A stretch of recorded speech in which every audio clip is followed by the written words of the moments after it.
I am so glad you convinced me that the family car should be the Defender 110. It is so beautiful inside.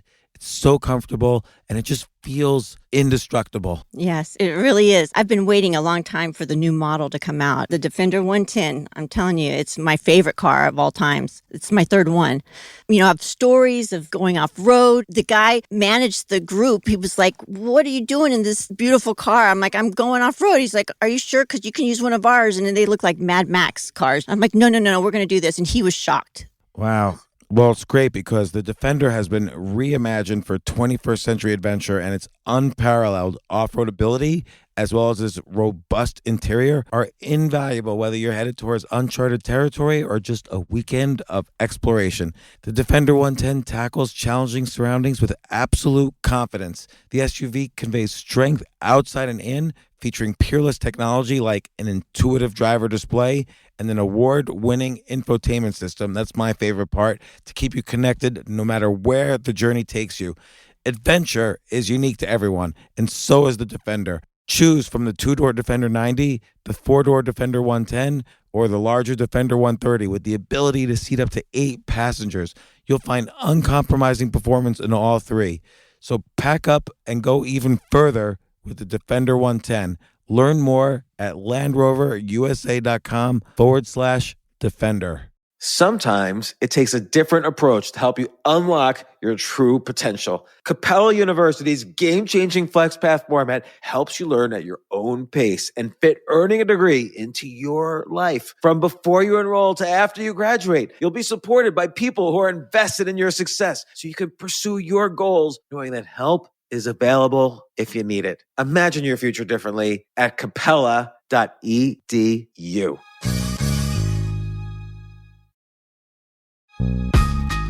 This isn't your average business podcast, and he's not your average host. This is the James Altucher Show. Today on the James Altucher Show. Listen, there are only two types of people in my mind. Those who think the government is actually there to support and help them, and those who actually think. Those are only two types of people. You have been deceived because you did not think for yourself. I'm sorry.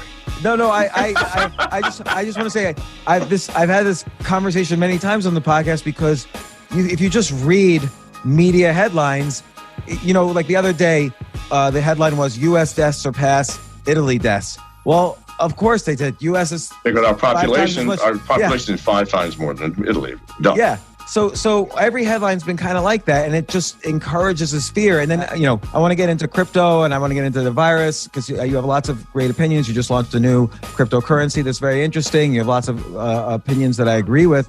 But what do you view as the role of government philosophically?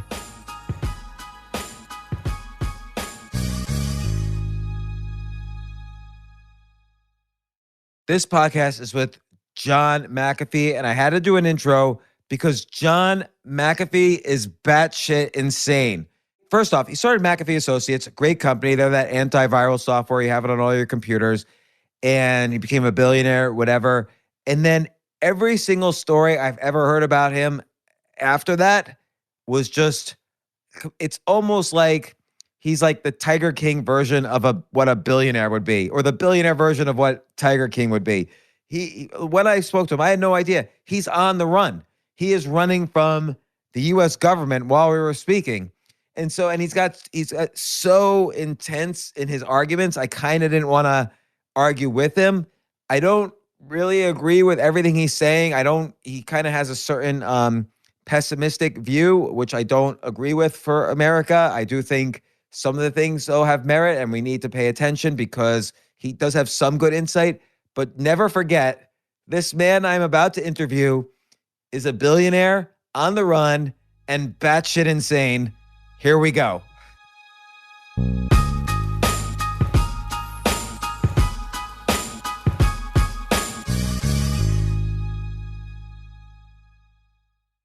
Jay, are you recording? Yep, I'm recording right now. John, I'll do an intro a little bit later, but John, where are you? Where's your bunker where you're hiding out? Well, I can't tell you that, can I? I guess not. Are you hiding out in a bunker? Are you in the U.S. or are you Are you traveling the world? What have you been up to during the coronavirus, during the shutdown? Well, no, I'm definitely not in the U.S. So, let me fill you in on recent history. After the U.S. Convened a grand jury to charge Janice and I with tax evasion, we found out about the grand jury 5 days before. We took our 4 dogs, our staff of 9, went to Miami, got our yacht, and sailed to the Bahamas. Went to the Bahamas because they don't have taxes, and therefore it's not a crime not to pay them. And is there extradition between the Bahamas and the U.S. for crimes? Yes, yes, absolutely. But international law says you cannot extradite someone if the crime they're charging you with is not a crime in your country, and it's not a crime in the Bahamas. They don't have taxes, so not paying them is not a crime.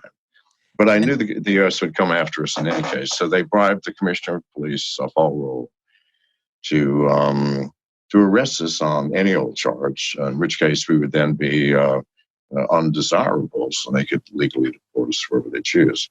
We found out about that. We got out of the Bahamas 6 hours before they came to arrest us.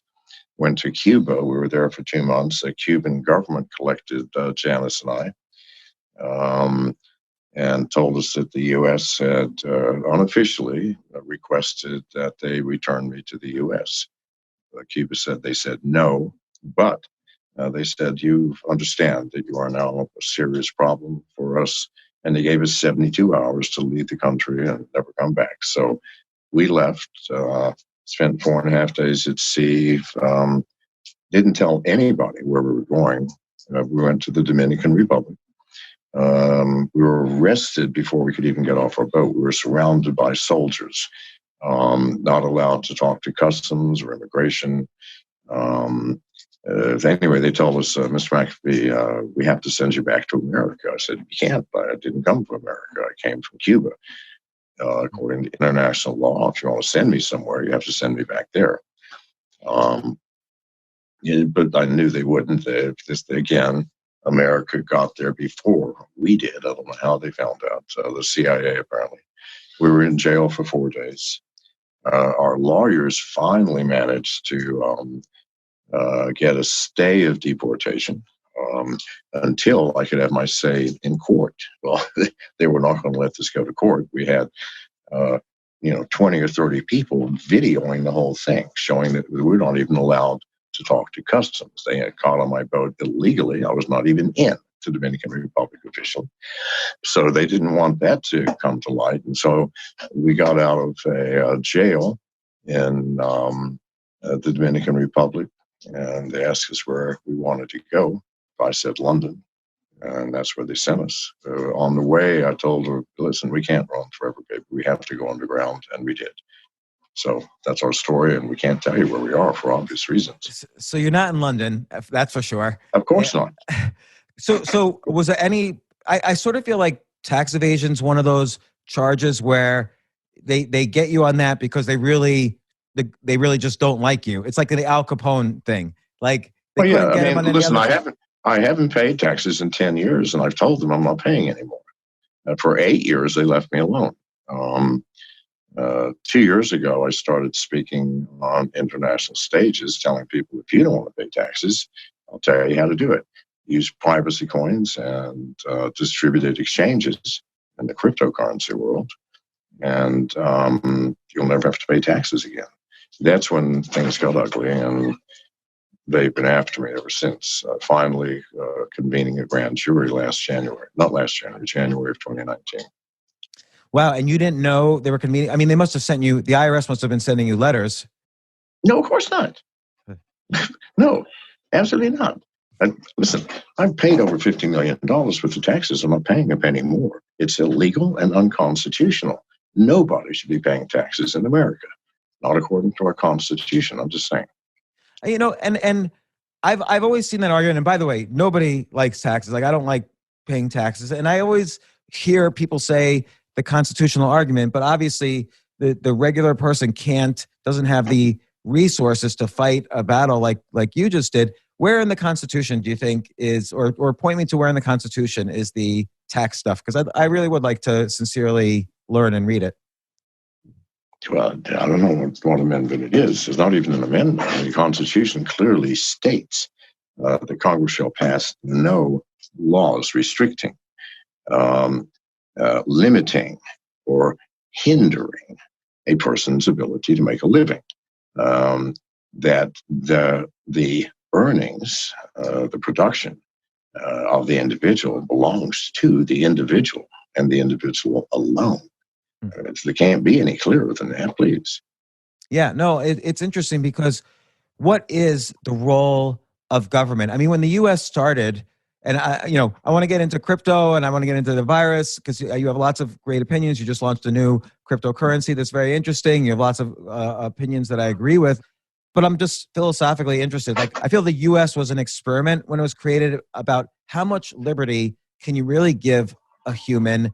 And the government's role, at least from what I understand, the way philosophically they were thinking about it is that the government will protect property. So if your neighbor burglarizes your property, the government steps in and says that's burglary, it's against the law. If your neighbor steals your property or wants it or there's a conflict, the government steps in and figures it out. And maybe the government's role extended a little bit more. If somebody was too weak or sick to help themselves, the government plays a role in that as well. But what do you view as the role of government philosophically? Build roads, create the infrastructure that is impractical for individuals to build, and that's it. Why should government be involved in law, for heaven's sake? I mean, if you're a libertarian, we believe that law is a natural outcome of living in the society. You don't need a law. If someone steals from you, the neighbors deal with it. You no longer invite the motherfucker to dinner. If someone kills somebody, you throw them out of the village, just like it used to be. Good God Almighty, people. There weren't any laws when this country was started, especially out west. And the West, the most polite culture ever created on this planet. Why? Everybody was armed. Everybody was armed. If you went into a bar and bumped into somebody, both of them knew something. You knew the guy was drunk and armed, liable to have an itchy trigger finger. You bowed and apologized. The guy come out of the bar knows he's drunk and you're not. You have the advantage if you draw. He apologized. That's why there was so many hat tipping for the ladies, apologies, leave us alone. It was the most polite, non-violent society ever created. Now, yeah, we focused on the little violence that was there, the OK Corral, Billy the Kid, the stage robbers. But good God, as a society as a whole, it had less crime. It had less violence than ever society ever created. Why? Everybody was armed. Good God, in an armed society, it creates politeness, I promise you. I lived in a little town in New Mexico called Rodeo. Population less than 200 people. Had a little cafe and grocery store and an art gallery, and that was it.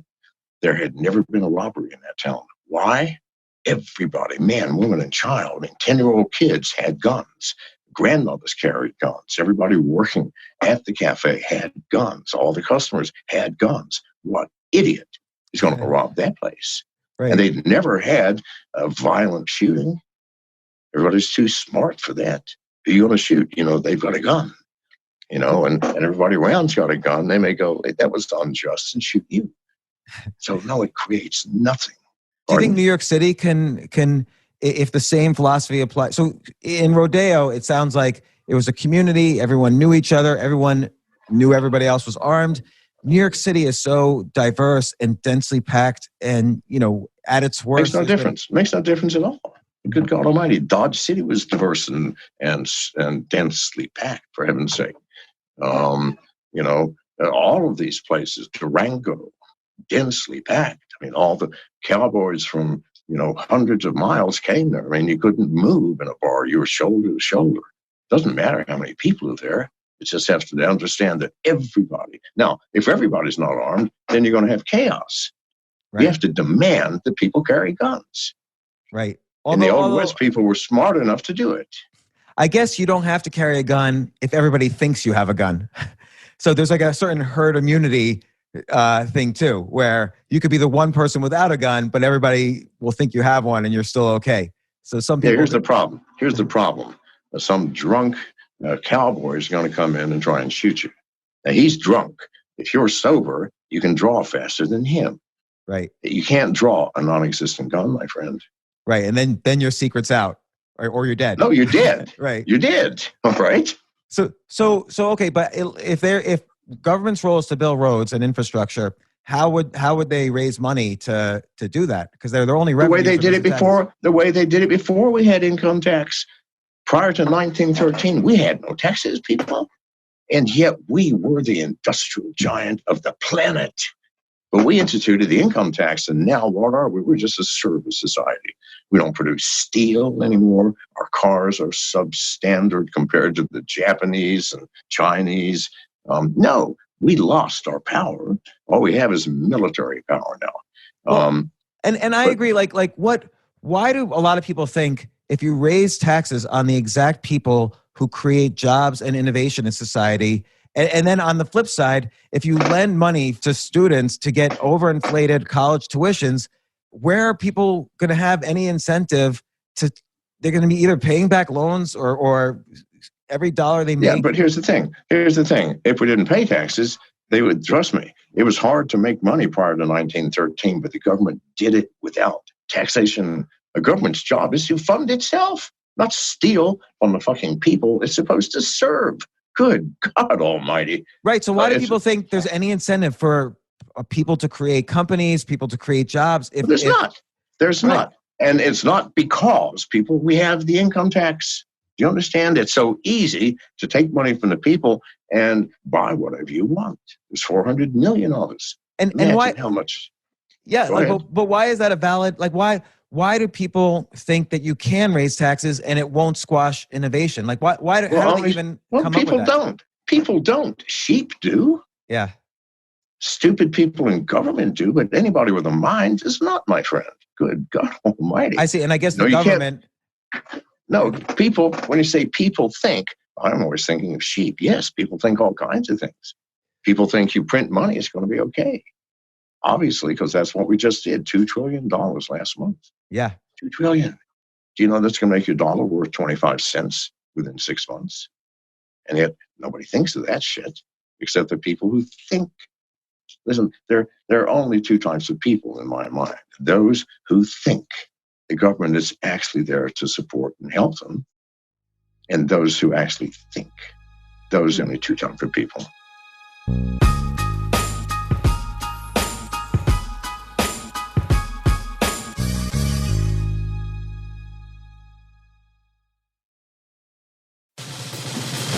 These days, we're all investors, trying to be smart with our money despite our worst impulses. But at iShares, we believe that deep down inside of every investor is a better investor.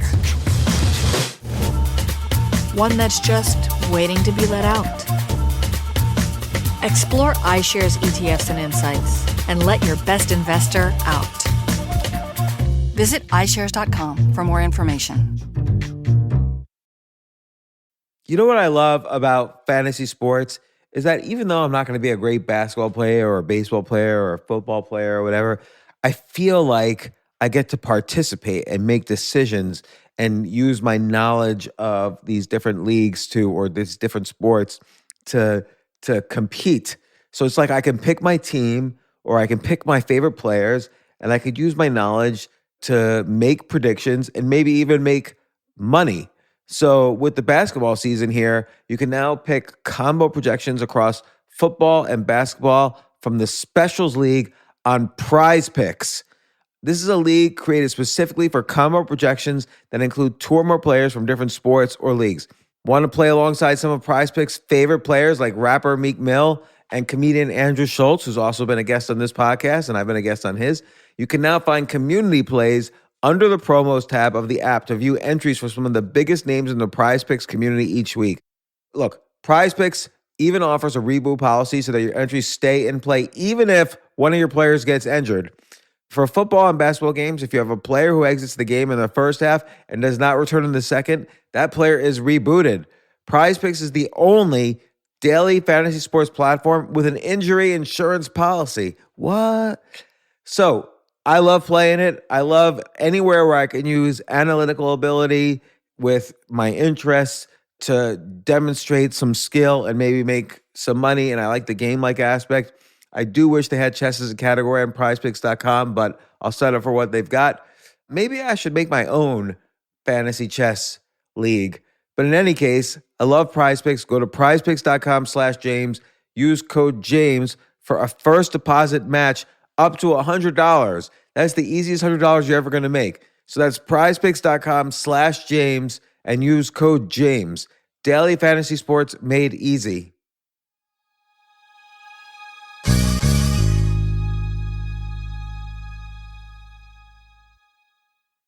The future of learning is definitely online. Like, it's such BS that you have to spend $200,000 or take $200,000 in loans and go to some fancy school when it's useless. It doesn't guarantee you a job.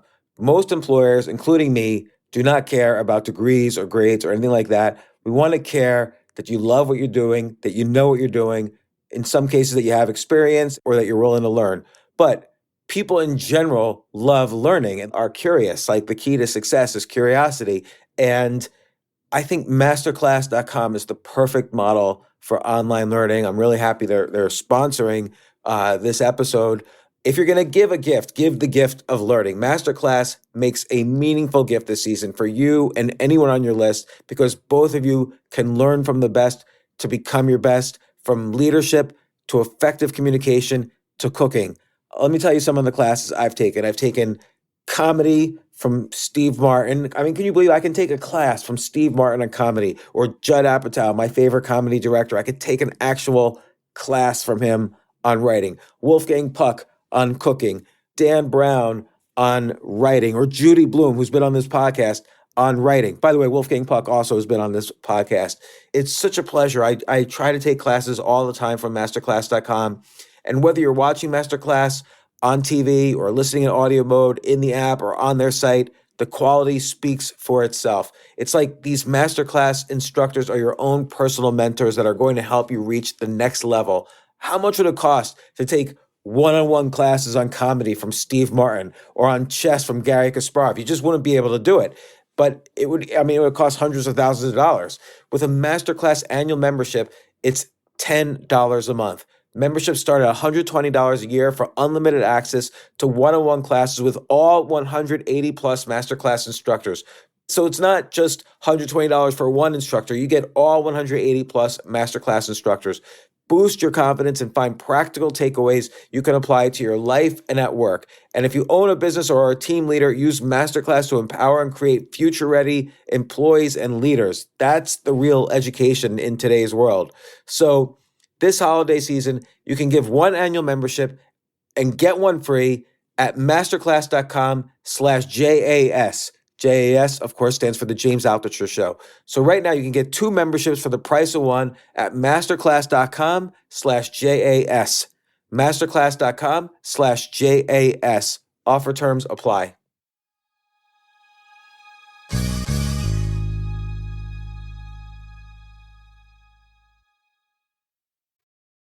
You know, it's interesting because this is the first time stimulus like this, and I don't even want to call it stimulus. It's not even a Band-Aid, because the patient itself is in a coma, which is the economy, is a self-induced coma.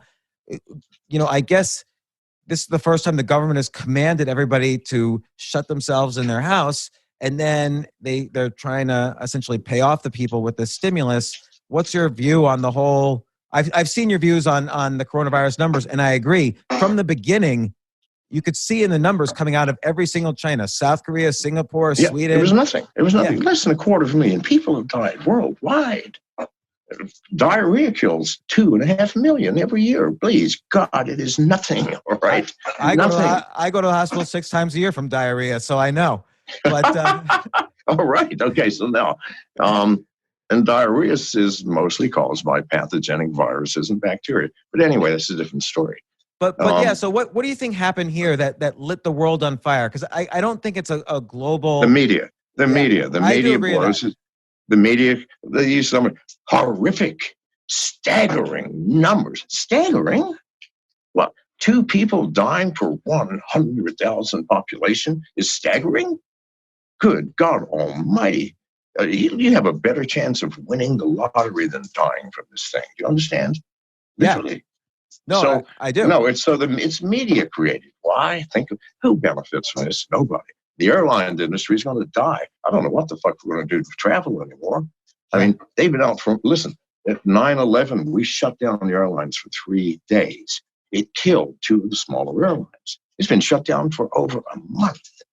They can't survive. They won't survive. You think just because they're shut down, they don't have to pay the leases on these airplanes, which is billions a day? People wake up. And that's just one.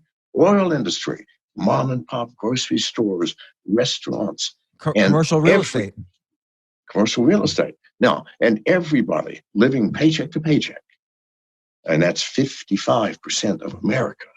So how's that going to play out? What's going to play out? We're destroying the economy. You can't print enough money to cover this. And if you did, the dollar would be worthless. I mean, you guys need to remember history. I mean, the end of World War II. Now, at the beginning of World War II, the German mark was on a par with the dollar. 1 mark, $1. At the end, a loaf of bread cost 30 billion marks, and they were printing 10 billion mark notes. It doesn't matter how much you print. If you don't have it, just don't have it. It's end of story. Yeah, no, so I've got the same thing. The same thing is going to happen, not just in America. What's that? It's $100 billion. It's $1 trillion note from Zimbabwe. Yeah. Okay. Well, that's that. Again, that's called hyperinflation. Hyperinflation. It's going to happen all over the world. The dollar, I promise you, in a year, a loaf of bread is going to cost $1 million. Now, how are you going to manage that, people? How are you going to manage that? So let me, and I'm always confused about this issue because some people are saying deflation. There's obviously much deflation right now, but there's going to be. You don't think? All right, let's discuss. What's not right now? This moment, this second. What's not deflated? Huh? Like well, right now. Right now, who cares? Right, no, I agree with you. I agree with you. So when we right now, who cares? Let's look in 2 months, people. Right now, nothing. See, here we're always a month and a half behind. I mean, for example, if you look at the statistics for March, small businesses only dropped 15%. Wait until the next one, which is this month, April. You're going to see it drop 95%, and next month 99%, and then next month almost 100%. Everybody's going to go out of business. When people starve, they're going to take to the streets. They always do. Look at the French Revolution, the Russian Revolution. Every revolution happened because people starved. There are people locked down for a month and without money, 4 children and a wife and a dog maybe. They're going to starve in a week or two because they don't have the money. And you think a $1,200 check is going to save that? And John, I agree with you. I've been against this economic shutdown from the beginning. I've seen so many people suffer. So it's been horrible. The calls to mental health hotlines and so on, and just the pure suffering and collateral fatalities that are happening.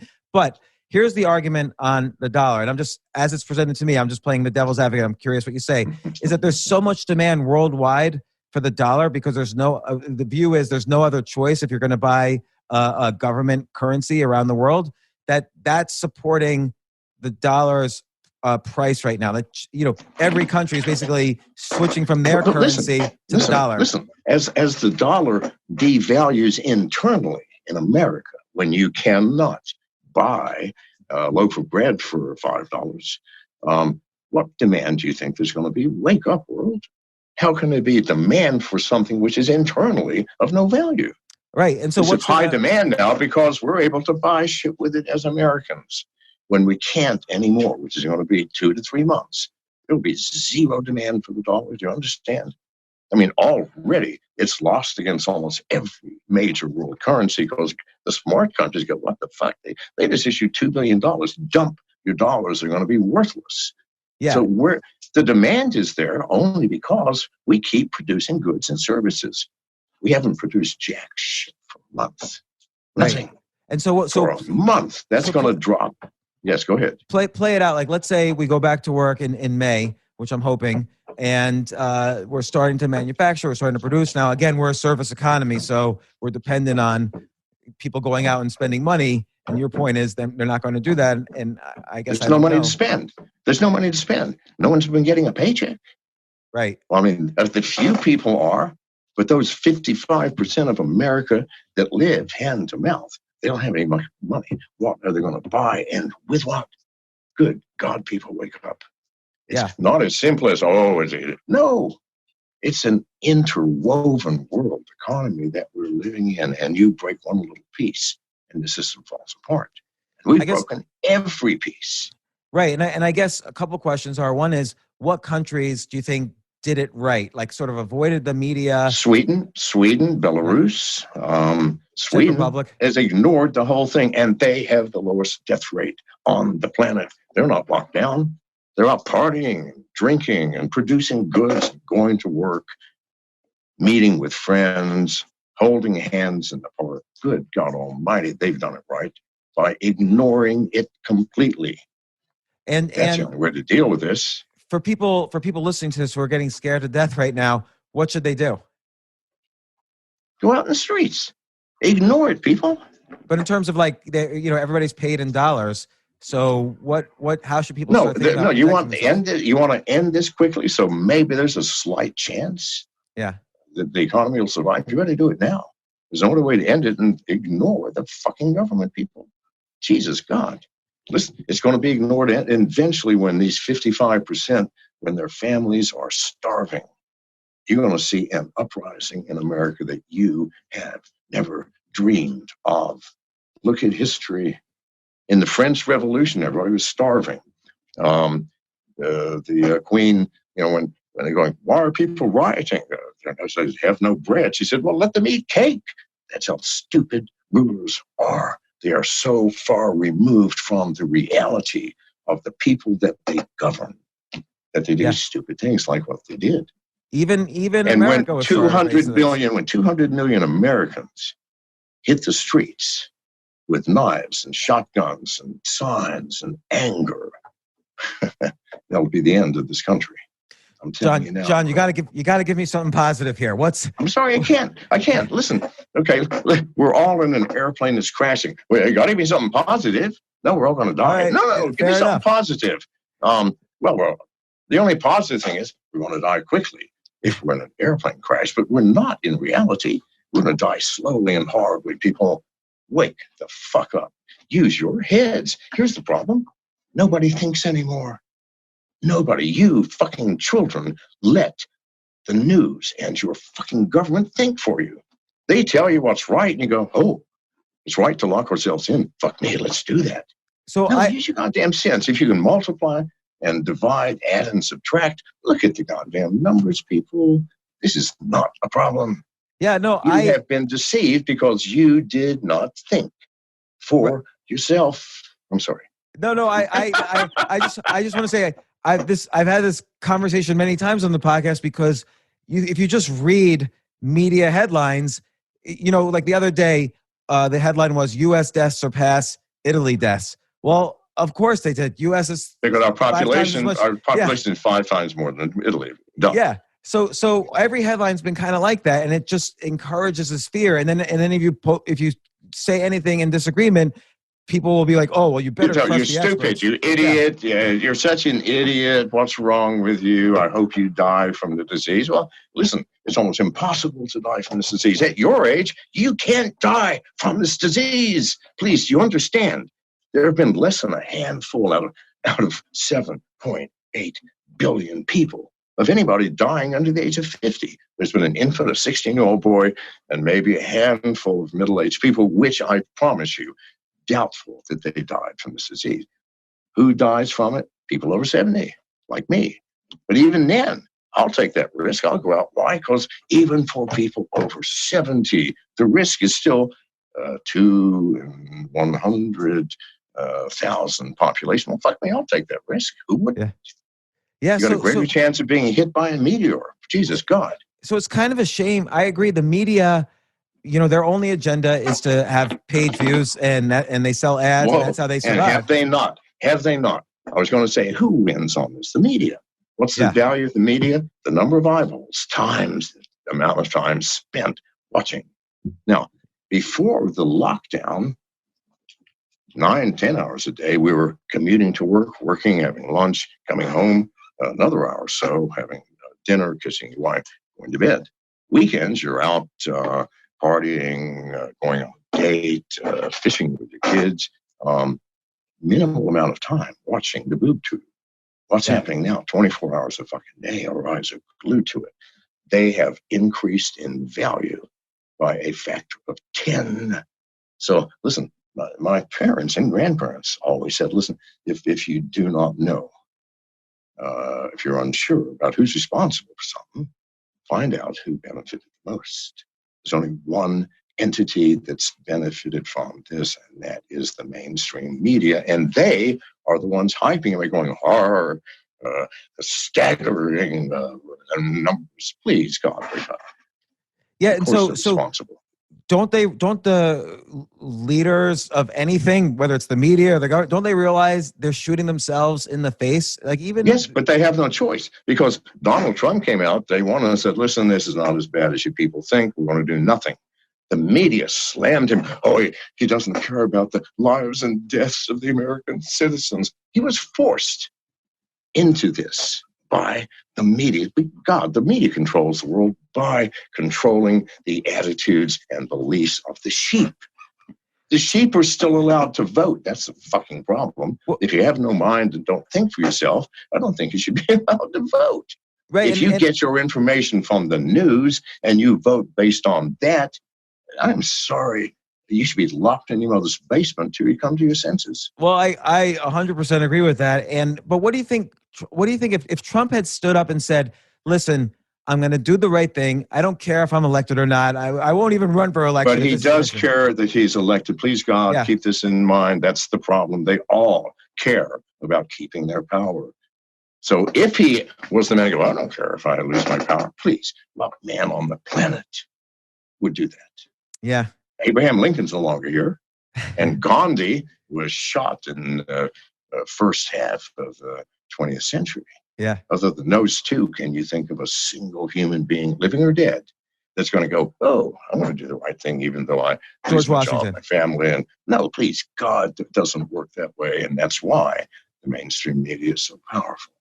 Yeah. Because those in government who can think are terrified to act on what they know is true.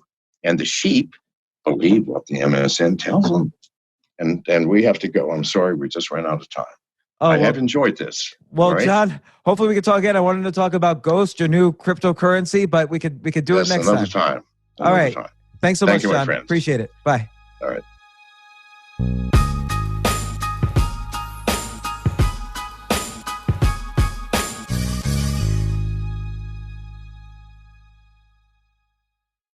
The McNugget Buddies are back. But this time, they got a fresh look as part of the new Kerwin Frost box at McDonald's. We're talking all new buddies, dressed head to toe in the freshest fits, all designed by the artist Kerwin Frost. So when you order the Kerwin Frost box with your choice of 10-piece McNuggets or a Big Mac, you'll get one of the flyest McNugget buddies to go with it. Think you can collect them all?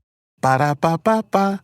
I'm loving it. At participating McDonald's for a limited time while supplies last.